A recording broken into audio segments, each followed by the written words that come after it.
اللهم صل على محمد وعلى آل محمد كما صليت على إبراهيم وعلى آل إبراهيم إنك حميد مجيد. اللهم بارك على محمد وعلى آل محمد كما باركت على إبراهيم وعلى آل إبراهيم إنك حميد مجيد.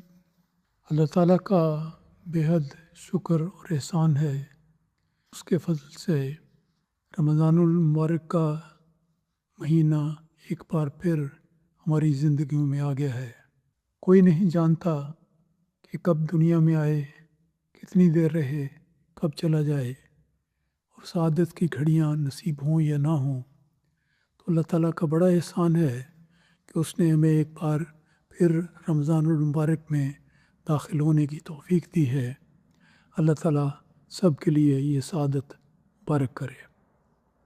وہ لوگ جو رمضان کا مہینہ پا لیتے ہیں وہ یقیناً اللہ تعالیٰ کے نزدیک بہت ہی مبارک انسان ہیں، کیونکہ انہیں ایک موقع مل جاتا ہے کہ وہ اپنے مولا کو راضی کر سکیں، اللہ کے راہ میں قربانیاں کر سکیں، اللہ کے احکام کو پوری طرح پورا کر سکیں اور اس کی بخشش کے سزاوار بن سکیں۔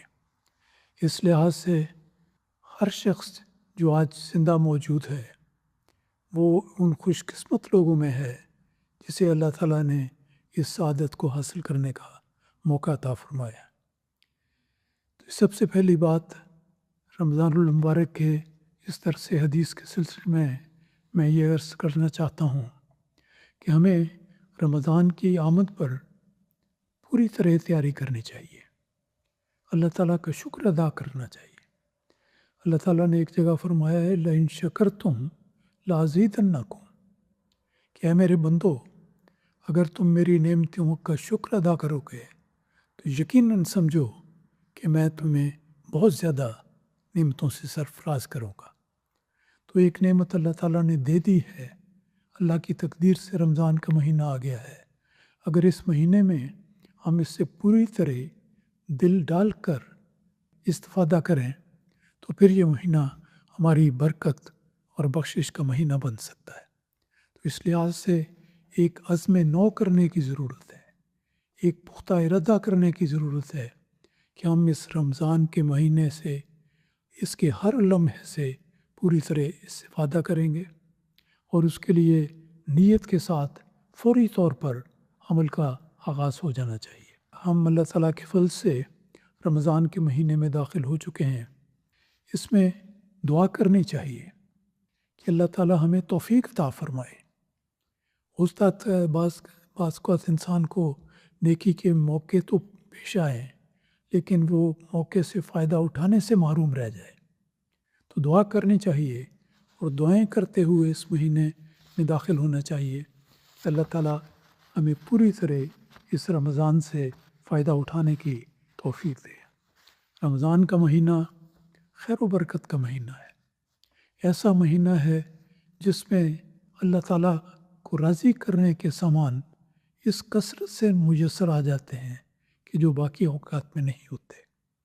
تو اس سے فائدہ اٹھانے کے لیے عزم کی ضرورت ہے، تیاری کی ضرورت ہے، دعا کی ضرورت ہے۔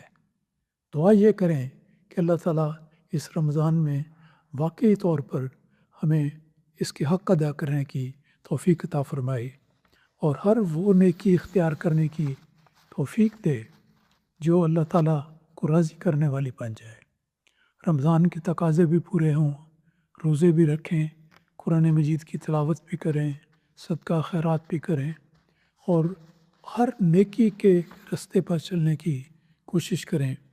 حضرت مسیح موعود علیہ السلام نے کیا خوب فرمایا ہے کہ ہر ایک راہ نیکی کی اختیار کرو، نہ معلوم تم کس راہ سے قبول کیے جاؤ۔ بہت ہی ایمان افروز ارشاد ہے۔ انسان نہیں جانتا کہ کون سی نیکی اللہ تعالیٰ کے حضور قبول ہو جائے گی، کون سی نیکی ہے جو مجھے صحیح طور پر کرنے کی توفیق ملے گی۔ یہ اللہ تعالیٰ جانتا ہے، اور اللہ تعالیٰ ہی بندے کا معین و مددگار ہوتا ہے۔ اللہ تعالیٰ ہاتھ پکڑ لے تو انسان سیدھا جنت چلا جاتا ہے۔ تو یہ دعا کرنی چاہیے کہ اللہ تعالیٰ رمضان المبارک کی ساری عبادات کرنے کی توفیق دے، سارے نیکی کے رستے جو اللہ تعالیٰ نے کھلے ہیں اور کھلتے چلے جاتے ہیں ان پر ہر رستے پر قدم مارنے کی توفیق دے، اور اللہ اپنے فضل سے اس ہر کی کوشش کو اپنے فضل و کرم سے قبول کر لے۔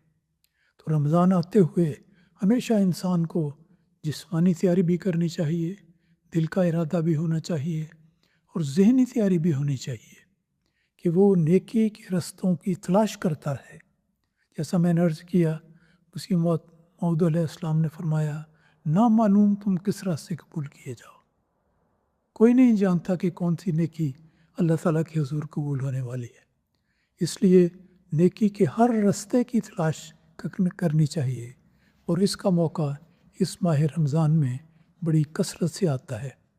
بس رمضان کے آتے ہی پہلے دن سے، بلکہ اس سے پہلے ہو سکے تو شروع کریں، لیکن اب رمضان شروع ہو چکا ہے تو اس پر کوشش کرنی چاہیے کہ عزم کریں، ارادہ کریں، سوچیں، بیٹھیں، اپنا بیٹھ کر محاسبہ کریں کہ کون سی کمزوریاں ہیں مجھ میں جن کمزوریوں کو میں دور کر سکتا ہوں، کون سی نیکیاں ہیں جو میرے اختیار میں ہیں۔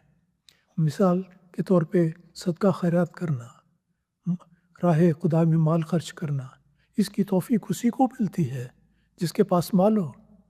تو اگر کسی کے پاس مال ہو اور دل کی نیت شامل نہ ہو تو وہ مال ہونے کے باوجود اس نیکی سے محروم ہوتا ہے، اور اگر کسی کے پاس مال نہیں اور نیت مضبوط ہے تو اللہ تعالیٰ غیب سے اس کے لیے نیکی کے دروازے کھول دیتا ہے، اور اس دعا کی برکت سے، نیکی کے دروازوں کے کھلنے کی برکت سے، ایک ایسا آدمی جس کے پاس بظاہر مال نہیں، اللہ تعالیٰ اس کے ہاتھ میں مال دے دیتا ہے اور وہ نیکی کے راستے پر چل پڑتا ہے۔ تو یہ نیکی کی توفیق ملنا بھی اللہ تعالیٰ کا احسان ہے اور اللہ تعالیٰ کے اختیار میں ہے۔ تو اگر انسان رمضان میں داخل ہوتے ہوئے جہاں جسمانی، ذہنی، عقلی انسان تیاری کرتا ہے کہ میں یوں کر دوں گا، میں یوں کر دوں گا، یہ ارادہ بھی کرے کہ میں نے دعا کرنی ہے کہ اللہ تعالیٰ مجھے رمضان کے تقاضے پورے کرنے کی توفیق دے، تو اس کے لیے انسان کو سوچنا چاہیے کہ میں کیا کر سکتا ہوں۔ محاسبے کا طریق بڑی اچھی چیز ہے۔ محاسبے کا مطلب یہ ہوتا ہے کہ انسان بیٹھ کر دیکھے کہ مجھ میں کیا خامی ہے، کیا کمزوری ہے، کس طرح میں اس کو دور کر سکتا ہوں، بہتری کی کیا راستے ہیں۔ تو محاسبہ کرنا چاہیے کہ مہینہ رمضان کا شروع ہو چکا ہے، خیر و برکت کا مہینہ ہے، اللہ تعالیٰ کی بخشش کا مہینہ ہے۔ آخر اس مہینے میں کس طرح اللہ تعالیٰ کے بیان کردہ حکموں پر عمل کروں گا، سب تقاضوں کو پورا کروں گا، اللہ تعالیٰ کو راضی کروں گا۔ اس کے لیے ایک عزم کرنا چاہیے، محاسبہ کرنا چاہیے، ارادہ کرنا چاہیے، اور دعا کرنی چاہیے کہ اللہ تعالیٰ اس بات کی توفیق دے۔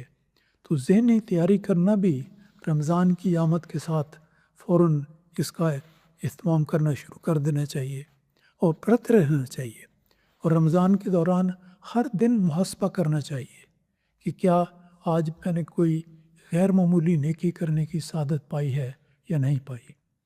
چھوٹی چھوٹی باتیں ہیں، نماز تو پڑھنی ہے، 5 نمازیں ہیں، رمضان کے مہینے میں خاص طور پر تہجد کا اہتمام ہوتا ہے، نوافل ادا کیے جاتے ہیں، پھر غیر معمولی طور پر مواقع پیدا کر کے زیادہ سے زیادہ اللہ تعالیٰ کے حضور دعا کی جاتی ہے۔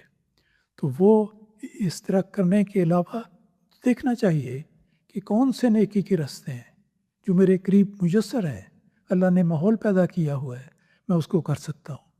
صدقہ خیرات ہے، اور غریبوں کی مدد ہے، پھر پڑوسیوں سے حسن سلوک ہے، پھر گھر کے معاملات کو دیکھ لیں کہ اپنے گھر کے اندر میاں بیوی رہتے ہیں، بچے اللہ تعالیٰ نے عطا کیے ہیں، باہم حسن سلوک کے معیار کو بڑھائیں، ایک دوسرے کی مدد کریں، تعاون کریں، رہنمائی کریں، بچوں کی تربیت پر، ان کی تعلیم پر، ان کی اصلاح پر زیادہ توجہ دیں، پڑوسیوں کا خیال رکھیں، اور جماعت کے اور دوستوں کو جہاں دیکھیں کسی نیکی کا راستہ بتانے کی توفیق ملے تو وہ کریں۔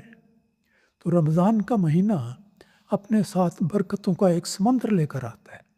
حقیقت میں یہ آپ کو کہنا چاہتا ہوں، بتانا چاہتا ہوں، باور کرانا چاہتا ہوں کہ رمضان کا مہینہ ایسا ہے کہ جیسے بہتی گنگا ہے، کہ اللہ تعالیٰ قریب آ جاتا ہے بندوں کے، اور دیکھتا ہے اللہ کہ کون سا بندہ ہے جس نے ہاتھ اٹھا کر میرے حضور دعا کے لیے التجا کی ہے۔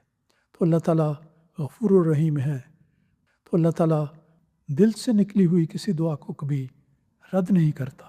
تو دعاؤں کا مہینہ آ گیا ہے، بخشش کا مہینہ آ گیا ہے۔ اس پہلے دن عزم کرے کہ ہم نے اللہ تعالیٰ کے فضل سے، محض اس کے فضل سے، اس کی دی ہوئی طاقت سے نیکی کے ہر ایک رستے پر چلنے کی کوشش کرنی چاہیے۔ اور اس ارشاد کو ہمیشہ یاد رکھیں کہ مسیح موعود علیہ الصلوۃ والسلام نے فرمایا، نیکی کی ہر ایک راہ کو اختیار کرو، نہ معلوم تم کس راہ سے قبول کیے جاؤ۔ تو اللہ تعالیٰ ہمیں اس عزم نو کے ساتھ ماہ رمضان میں داخل ہونے کی توفیق عطا فرمائے۔ آمین۔